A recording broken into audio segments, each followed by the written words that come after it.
Railway ఫ్లైఓవర్లో భూములు కోల్పోయిన రైతులకు మార్కెట్ వాల్యూ ప్రకారం నష్టపరిహారం చెల్లిస్తామని ఆర్డీఓ నాగసంతోషి అనూష తెలిపారు. గురువారం మనపూరు రెవెన్యూ కార్యాలయంలో భూములు కోల్పోతున్న రైతుల నుంచి వారి పట్టా డాక్యుమెంట్లను పరిశీలించారు.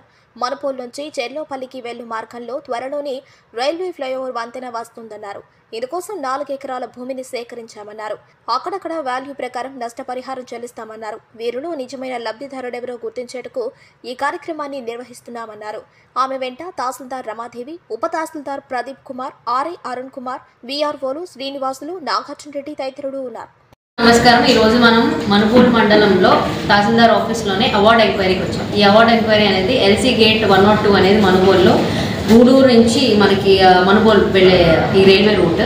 ఇక్కడ ఎల్సీ గేట్ రిమూవ్ చేసి మనం ఆర్ఓబి కడుతున్నాం అన్నమాట, రైలు ఓవర్ బ్రిడ్జ్ కడుతున్నాం. సో దీనికి సంబంధించి నేను డిసెంబర్ ఎండింగ్న ఒక ఫీల్డ్ ఇన్స్పెక్షన్కి రావడం జరిగింది రైల్వే ఆఫీషియల్స్తో. అసలు ఎందుకు ఎల్సీ గేట్ రిమూవ్ చేయాల్సిన అవసరం ఏమన్నా ఉందా అని చెప్పి దాని జాయింట్ ఇన్స్పెక్షన్ రిపోర్ట్ కలెక్టర్ గారికి సమర్పించిన తర్వాత ఆయన ఈ ప్రాజెక్ట్ ల్యాండ్ ఎక్విజిషన్ ద్వారా తీసుకొని రైల్ ఓవర్ బ్రిడ్జ్ ఆర్ఓబి కట్టడానికి అనేది ప్రతిపాదించారు.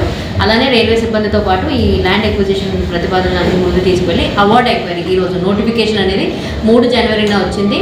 సో ఆ సర్వే జరిగింది టీం ద్వారా, రైల్వే అండ్ మన రెవెన్యూ సిబ్బంది ద్వారా. ఈరోజు మన అవార్డ్ ఎంక్వైరీలో అంటే అసలు పట్టాదారులు ఎవరు ఉన్నారు, డీకేటీ పట్టా లేకపోతే గవర్నమెంట్ భూమా, ఎవరెవరిది ఎంతెంత పోయింది, వాళ్ళందరికీ కూడా నేను సమావేశంలాగా నిర్వహించి వాళ్ళకి స్వయంగా ఎంత రేటు మీకు వాళ్ళ కంపెన్సేషన్ వస్తుందని, ఎక్కడ ఏముందని, ఏదన్నా వాళ్ళకి అబ్జెక్షన్స్ అంటే ఇప్పుడు ఇంట్లోనే ఫ్యామిలీ డిస్ప్యూట్స్ ఉండొచ్చు, లేకపోతే ఆ పట్టాదారు పేరు మేమేమైనా తప్పుగా నమోదు చేసి ఉండొచ్చు. సో అలాంటి ఏమైనా ఉంటే రెక్టిఫికేషన్. కానీ ఈ అవార్డ్ ఎంక్వైరీ అనేది రేపు పొద్దున మనం ల్యాండ్ ఎక్విజిషన్ చేయడానికి చాలా ఇంపార్టెంట్ కాన్సెప్ట్ ఈ అవార్డ్ ఎంక్వైరీ. ఇందులోనే మనకి అబ్జెక్షన్స్ ఎవరన్నా ఏదన్నా సరే అంతా కొంచెం క్లారిటీ సబ్జెక్ట్ అనేది మనకి ఈ అవార్డ్ ఎంక్వైరీ ద్వారా వస్తుంది. సో అందులో భాగంగానే ఈరోజు తహసీల్దార్ ఆఫీస్లోనే మనకు దాన్ని రావడం జరిగింది.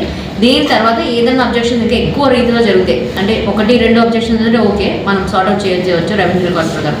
దానికంటే ఎక్కువ అయితే నేనే స్వయంగా మన టీంని తీసుకెళ్ళి డైరెక్ట్ ఎక్కడైతే ఎల్సీ గేట్ ఉందో ఆ ఏరియా అంతా కూడా ఇప్పుడే మా సర్వే టీం ద్వారా నేను కొలతలు వేయించి వాళ్ళు కూడా చెప్పడం అయితే జరుగుతుంది. సో ఇది మెయిన్ సబ్జెక్ట్.